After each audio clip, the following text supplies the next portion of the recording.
BrightPay facilitates the setting up of employees using the Revenue Payroll Notifications, or RPN. This is particularly useful if you are new to BrightPay and have a number of employees to set up. To do so, go to File, then Import/Export Data, then download employees from RPN. BrightPay will connect to revenue systems and retrieve all available RPNs. By default, all employees for whom an RPN is available will be ticked and ready for download. Simply untick any employees you do not wish to import. These employees can always be added later. Click Add Selected Employees.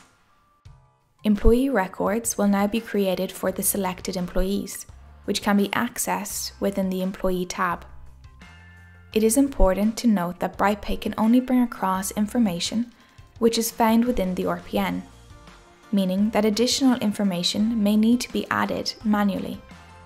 This can be done within the Employee tab by clicking on an employee's name. After reviewing your employee information, simply click the Payroll tab to commence processing your payroll.